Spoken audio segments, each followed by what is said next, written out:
Hello mga kasari! Welcome back to my YouTube channel. Hapon na naman po. Napakabilis talaga ng araw guys. Parang kanina kakabukas lang natin. Tapos ngayon, hapon na naman. Maya-maya didilim na. Magsasara na ulit tayo. So for today's video guys, madaming makakarelate dito na kapwa ko tindera. Dahil ito yung madalas na ginagawa ng mga customer sa atin na minsan naiirita na tayo or naiinis na tayo. Bakit? Ito guys, yung parang nagpapabarya sila ng nagpapabarya, parang nag-iipon sila ng barya at parang kumbaga iniisip natin, lumuluwa ba tayo, sumusuka ba tayo ng panukli? Parang ganun guys.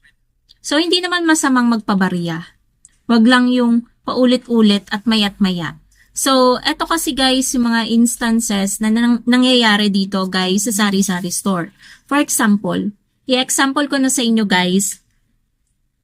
May mga customer dito, tulad kahapon, may bumili 2 stick ng sigarilyo, 500 yung binabayad. So, kinip natin yung 500 niya. Sabi ko, balikan mo na lang yung sukli mo kasi wala akong panukli. Kasi nga 500, 2 stick lang. Lately talaga, aano talaga ako sa panukli kasi kahit maulan ng panahon, panay buo yung binabayad ng customer. Tapos tayo, 'di ba? Maulan ng panahon, wala tayong masyadong benta, kaya wala tayong masyadong pangbarya. Kasi kapag may nasuklian na tayo ng, kunwari, for example, 2 magkasunod na 1K may nagbayad, magkaibang customer, ubos na agad yung panukli natin. Tapos yung mga susunod pa, wala na tayong maipanukli. Tapos after nung sa 500 pesos, may bumili naman sa akin, 1K naman yung binayad. Sabi ko, balikan niya rin yung sukli kasi wala rin akong panukli. Wala pa yatang 100 pesos yung nakuha. Tapos, may nag-cash out naman sa akin ng 3K. Siyempre, may barya na yun nasuklian ko na. Doon na lang kinaltas sa 3K na yun yung charge na 60 pesos kasi 20 sa 1,000 So, ang nakuha niya is 2,940. Tapos, namili siya. 100 plus lang. Ang binabayad niya yung 500. Sabi ko, ito na lang, wala na kasi akong panukli. Ayan na lang, 4 yun na tagwa 100. Sabi ko, di 200 yung binayad niya. Di ko alam, parang nag-iipon yata ng ng barya. Meron naman dun sa, binigay ko sa kanya dun sa kinash out. Ibabayad pa rin niya yung 500, di ba? Tapos, hindi naman tayo nagtatain ng guys ng panukli. Siyempre, bago tayo makaipon ng ilang araw natin yung benta, bago tayo makaipon ng maraming pangsukli sa mga buo nila. So, yun guys. Tapos, meron dito, for example, nagpa-cash in, 1K yung binayad. Tapos, sinuklian mo. Mamaya after 1 hour, papakash in ulit. Buo ulit yung ibabayad. Mag-iisip ka na lang, saan kaya dinadala nito yung mga sinusukli ko sa kanya? Parang ganun. Tapos, pangatlong cash in, buo na naman, 500, ganyan. Tapos susunod, 1,000 ulit. Sabi ko, napakarami nitong pera. So kaya dinadala nito yung mga sinusukli ko. Kasi mga hundreds din yung sinusukli ko So yun guys, yung minsan na naiinis tayo. Kasi nga, alam naman natin na meron talaga silang barya. Pero binabayad talaga nila is buo. Akala nila lagi, ang dami nating pamalit.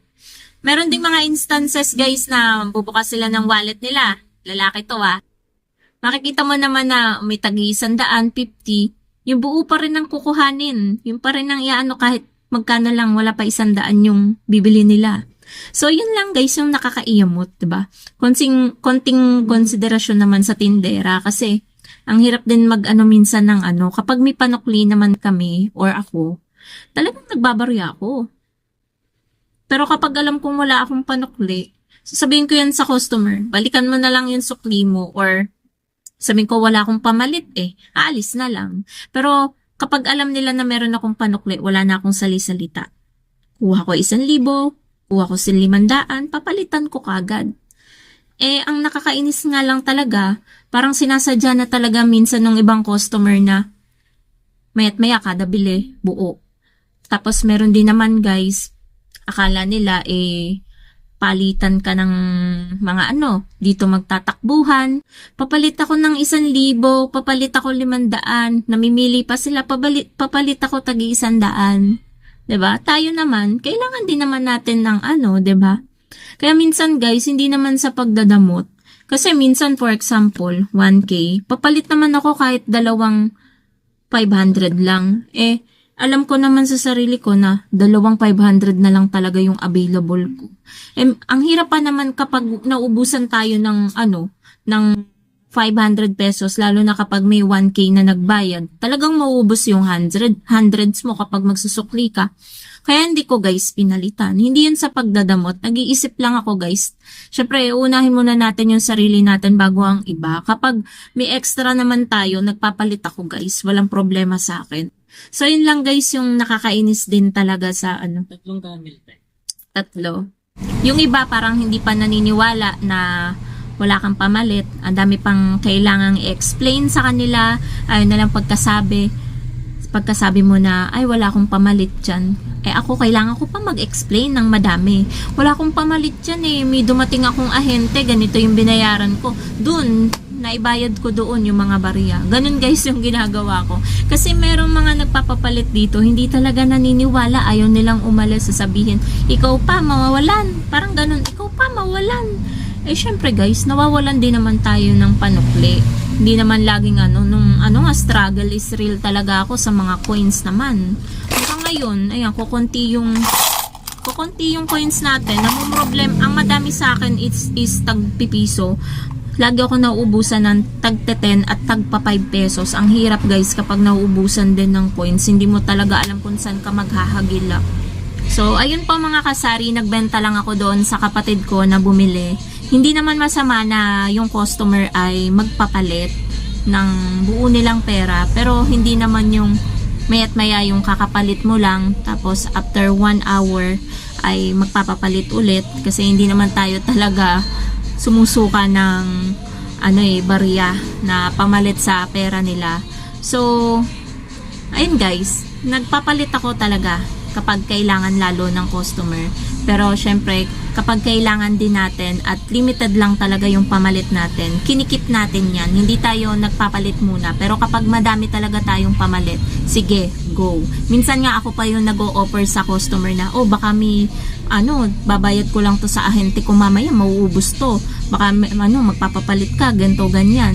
So, ako na talaga nag-i-insist. Minsan kapag sobra-sobra yung barya ko, ako na nagdadala dito sa kabilang tindahan, inaalok ko isa-isa sa mga kapwa ko tindera kung gusto ka ako nila ng barya. So, wala naman ako guys kagalit na mga na mga tindera na katulad ko. So, friend kami, friends. So, ayun po mga kasari. Sana hindi ako makapiright kasi yan, kung maririnig nyo, nagpapatugtog si Mother, buti patapos na yung vlog natin. So, yan yung nagiging nagiging problema talaga nating mga tindera, yung mga nagpapapalit sa atin palagi. Akala nila lagi tayo porket may tindahan, marami na tayong pamalit palagi. Nauubusan din po tayo. So, yan yung nakakainis na gawain ng mga customer sa ating tindahan. So, yun lang naman guys ang ating vlog for today. Thank you so much for watching and happy selling po sa inyong lahat. Keep safe dahil hanggang ngayon po ay maulan pa rin. Bye!